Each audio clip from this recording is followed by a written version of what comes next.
There you go. Fish. There you go. Little head shaker, huh? Yeah, isn't that fun? I think this is our first crappie here, Jason. Well, you know, it took a few holes to drill, and you just kind of followed us with the Vexlar, and you know, here they are. Absolutely, and that's part of the story that we'll talk about today on Jason Mitchell Outdoors.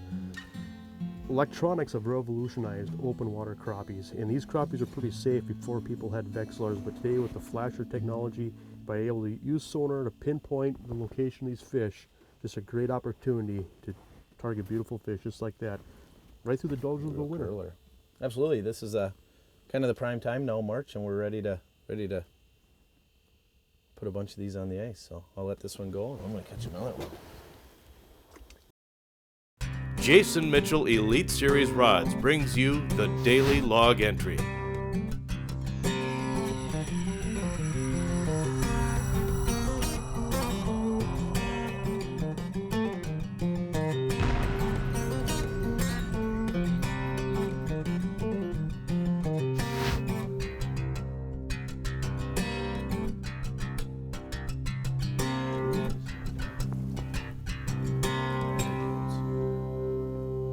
There, I got him. Oh, look at that rod stop. That's what it's all about, That is, there. isn't it? He just came up, and there's two of them, and when the second one came in, he just came in and smoked it, and he almost jumped out of the hole. That's a nice fish there. That is. Look at that bad boy there. That is a beauty. Nice job. That's what it's all about right there. Yeah, you know, it took a little bit of, just a little bit of teamwork between both of us. You know, I was drilling and you were checking holes, and these fish are out in the basin, and you were talking about how the crappies, there's a time where they're shallow, and then inevitably throughout the winter period they always move to the basin. Yep. And once you find them in the basin, it's it's a good time. Well, isn't it? But it is like needles in a haystack. You look out across most of these basins.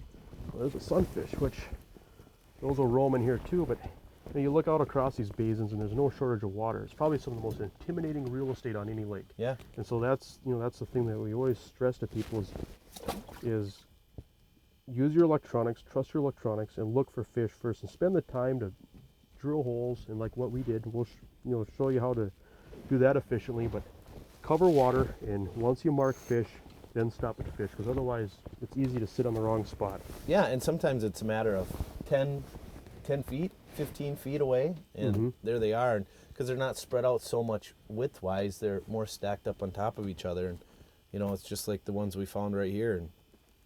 And this goes to show you. That's the proof in the pudding. We'll let them go.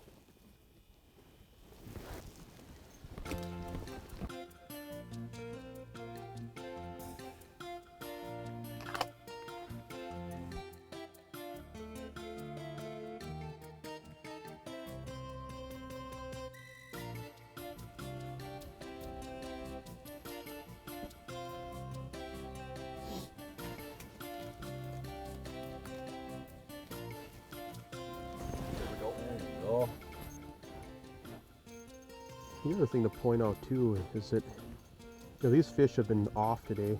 We've had to work for them. We've marked them and had to kind of coax them into biting. But I tell you what, fishing these deep water crappies, every lake's different, every basin's different, but it's not uncommon to find these fish out over 50 feet of water. And that means fishing deep with a lot of times really small profile stuff. And tungsten has really revolutionized this deep water game, because tungsten, I want to say it's twice as heavy as lead, so you get these really small profile jigs down into deep water fast. Yeah, you're right, Jason. It's an efficiency game. You want to be able to fish a smaller jig, but before tungsten, you couldn't get down to those fish fast enough. Well, yeah, or it just took you so much longer, so you're back down in the water, back onto the fish faster. Right. And also, your sensitivity is greatly enhanced with tungsten, as far as that weight of that jig taking the memory out of the line. Yeah. And loading that rod tip up a little bit. Yeah, and especially when the fish are, fairly finicky, like they have been today. We've had to work for them. It's definitely been a bonus for us.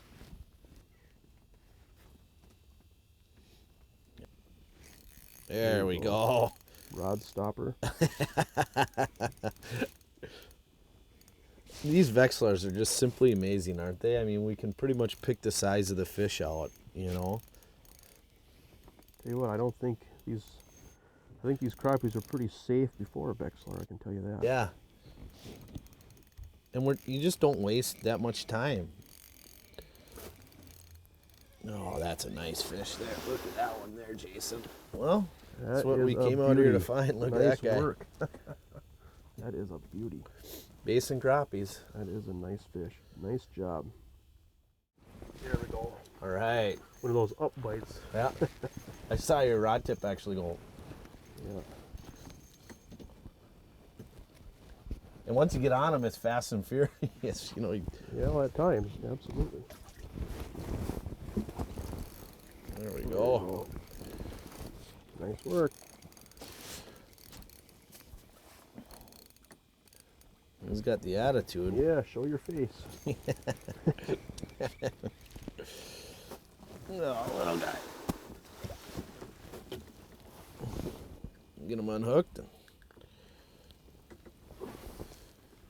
Doesn't get too much better than catching crappies, huh? There's something to it, isn't it? Especially, you fight and sort through perch and small bluegills, and then all of a sudden you just get that big red mark that you know is a crappie. Yeah, and you get that that visible, thunk on the tip of the meat stick, Yep. And I just love that. Yeah, I do too.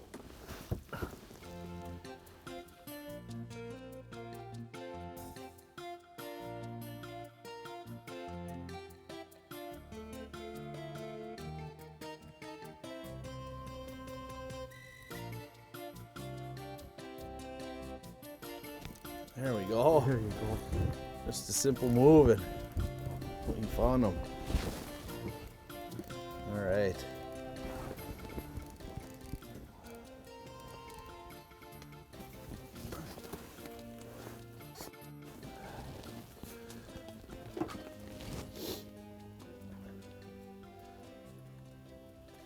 Nice little fish. It is. Well, the emphasis is put so much on location, and once you find the fish, Jason, I found it so important, the use of the meat stick series rods, not only in detecting the bites with the tip, but the presentation the rod actually gives the lure, and the design of the rod is absolutely perfect. And we could see it throughout the day and how these fish were reacting to the lures. There's Yeah, no absolutely. And a lot of times people look at rods, either spring bobbers or, like in the case of the meat stick, which is a sanded fiberglass blank that's got a very soft tip, and that's sanded down to the tip to give it that soft tip with that fast backbone. But a lot of times people think that type of tip is just for strike indication, but it also influences the presentation, because your jig is going to be able to quiver a lot tighter, and you're going to be able to get a lot smaller, more subtle movements on the jig than what you would with a solid carbon or graphite blank. Crappies are notorious, especially with these suspended fish, they're notorious for pushing up the jig. Yeah. And so it's ideal, especially with this tungsten, with that meat stick tip where your rod tip's slightly loaded. Actually loaded a little bit, when right. that crappie comes up and hits that jig and pushes it up, that rod tip will straighten out and I've been set out the fishing hook. with many guide clients that they don't realize those strikes, and you actually show them that, and all of a sudden they're setting the hook on not by feel but more on sight. Absolutely. There we go. There you go.